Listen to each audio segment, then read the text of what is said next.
Salut à tous, c'est Arthur de Paradise Vaping. Aujourd'hui on se retrouve pour ma toute première vidéo sur ma chaîne YouTube qui aura pour but de vous présenter le RDTA 5S de chez iJoy. Donc ici, lorsque vous achèterez ce RDTA, vous serez fourni ce packaging avec la marque iJoy, RDTA 5S ainsi que Supreme Test pour une vape avec une saveur extrême. Sur la branche du côté, vous aurez RDTA 5S. À l'arrière de ce packaging, vous trouverez les spécificités ainsi que le contenu du packaging. En dessous, vous trouverez les 4 coloris du RDTA disponibles: SS, Black, Gunmetal ou Rainbow pour ma part. Sur l'autre branche, de l'autre côté, vous trouverez le scratch code et donc c'est tout. Ensuite, vous allez ouvrir la bête comme ceci. Vous trouverez un pack en plastique comme cela. Donc il s'ouvre comme ci par le haut. Donc dans un premier temps, vous allez trouver un tournevis comme dans tous les packaging de chez iJoy, donc cruciforme, pour pouvoir permettre de visser vos coils en toute sécurité et surtout sans foirer vos pas de vis. Donc au bout d'un moment, vous faites bien sûr une collection. Ensuite, vous allez trouver un petit sachet comme cela avec des joints et deux vis de rechange pour serrer vos coils. Il y a également fourni aussi deux coils Clapton et deux bandes de coton, mais que j'ai déjà utilisé auparavant. Donc voilà. Et pour finir, bien sûr le RDTA qui est au milieu, mais qui est à côté de moi en ce moment parce que je l'utilise. Et un Pyrex de rechange en cas de casse sur l'autre, ce que vous allez voir que pour ma part je pense qu'il est impossible de le casser vu comment il est protégé, à part si vous êtes vraiment pas du tout soigneux ou vraiment vous avez vraiment pas de chance. Donc passons aux choses sérieuses, allons voir la boîte. Ça c'est bon. Donc voici le RDTA, il se présente comme ça avec ici iJoy, donc en gravé. Ici deux airflow, de l'autre côté aussi, là ici et ici, donc 6 en tout réglables. De l'autre côté 5S qui est bien gravé également. Donc dans un premier temps, sur le dessus vous avez un drip tip 810 en Ultem qui résiste parfaitement à la chaleur, donc il est très agréable pour moi. Après je sais que vous pouvez mettre les goons aussi, les drip type goon, ils sont adaptables dessus. Après ça dépend, mais moi franchement j'en suis satisfait de celui-là. Ensuite, il y a encore du juice. Ensuite vous avez le top 4 qui est muni d'un dôme, vraiment un beau dôme, avec les deux joints pour permettre l'étanchéité entre le baril et le top cap. Les deux airflow réglables du dessus qui tapent direct dans les coils, ici et ici. Donc pour le top cap, il me semble que c'est bon, rien de spécial. Oui, la saveur avec le dôme. Après, il y en a qui ont des dômes et qui n'ont pas forcément de saveur. Celui-ci, si. Oh bien. Celui-ci, si, ça fonctionne bien. Ensuite, la troisième partie, vous avez la suite du baril. Donc celui-ci est surtout pour la bague de réglage de l'airflow. Donc les deux là, les deux de chaque côté là, comme je vous l'ai dit, et celui-ci et celui-là. Donc ça c'est ceux qui se trouvent en haut, qui tapent direct dans les coils qui sont ici.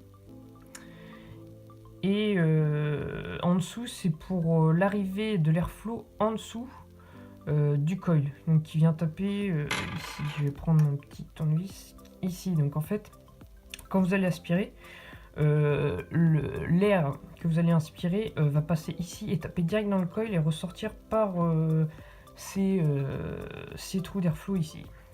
Donc ensuite nous allons arriver à la chose la plus sérieuse pour ma part. Donc ici la suite du baril avec un joint, un gros joint. Donc ils sont très hermétiques et étanches. Un autre à l'intérieur, aussi un joint qui écrase bien sûr. Celui-ci il écrache le Pyrex. Donc le Pyrex, comme je vous le disais, regardez, le baril se place ici, donc pour casser le Pyrex faut y aller. Ensuite nous sommes sur un plateau Velocity en double coil ici. Donc là pour ma part c'est du Alien Clapton, pardon. Ici vous trouverez le plot positif et négatif et les vis pour visser vos pattes de coil. Ici, les deux là et les deux là. Ensuite, comme je vous l'ai montré auparavant, vous avez les deux airflow qui sont les deux entrées d'airflow qui tapent direct dans vos coils ici et ici. Un inconvénient sur ce RDTA, c'est le remplissage qui se fait par le petit trou que vous voyez là. Donc si vous n'avez pas une pipette assez fine, bah, le remplissage est assez dur et assez compliqué. Sinon au niveau du cotonnage, cet RDTA se cotonne très bien. Par contre il ne faut pas mettre masse de coton, hein, sinon vous allez avoir des fuites et pas assez, bah, du coup vous allez faire du dry heat. Donc vous les rentrez dans les 4 encoches qui se situent ici, ici, ici, ici et ici. Et vous les faites redescendre un minimum dans le Pyrex pour que votre liquide que votre coton soit absorbé par le liquide qui se trouve dans le Pyrex. Donc le Pyrex, j'ai oublié de le préciser, mais c'est noté derrière, mais il fait bien 2,6 ml, donc ce qui part très vite pour cet RDTA qui consomme à balle du liquide. Sinon, que dire de plus sur cette RDTA? Bah, montage simple, pour débutants, oui. Oui, je peux... Merde, je me suis trompé de pièce. pour les débutants, oui, je peux le conseiller. Après, c'est chacun y voit comme il veut, quoi. Mais bon, c'est pas... Moi, j'ai commencé là-dessus, hein, sur un reconstructible, j'ai commencé direct là-dessus. Avant, j'étais sur du Elif, que je vous présenterai d'ailleurs dans une autre vue, en résistance. Aussi, je voulais parler pour les modes mecha, le pin 510 est déjà ressorti, donc vous n'avez même pas besoin de le dévisser, il me semble. J'ai même pas essayé si on pouvait le dévisser parce que je suis pas en box mecha, mais autrement il sera flush direct avec vos accus, donc je pense pas que vous avez besoin de le dévisser. Sinon à part ça, bah cet RDTA, pardon, j'ai du mal à parler, me convient bien, mais très prochainement d'autres atos vont arriver, un ato du coup c'est pas la même chose que les RDTA, les atos vont arriver, ce qui va me changer, car celui-là j'en ai un peu marre, parce qu'en all day il est bien aussi, mais au bout d'un moment recharger à chaque fois, c'est un peu énervant. Du coup je me suis pris deux atos là qui vont arriver, je vais vous faire la revue, je vous verrai bien. Et donc sinon au niveau nettoyage, cotonnage, rien d'exceptionnel, hein, ça reste un RDTA normal. Les seuls inconvénients que je lui mets, c'est ses joints peut-être un peu durs. Même avec du joy dessus, ça reste assez dur. Le remplissage du liquide qui est un peu trop petit pour ma part. Si vous avez une grosse pipette, cela va vous gêner.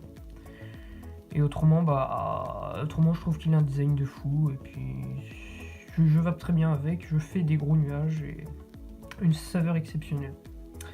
Donc voilà, pour ma part, c'est fini. Donc j'espère que cette première vidéo sur ma chaîne vous plaira. Et que vous allez vous abonner et que vous allez revenir surtout. Bon, sur ce, je vous dis à la prochaine pour d'autres vidéos. Ciao!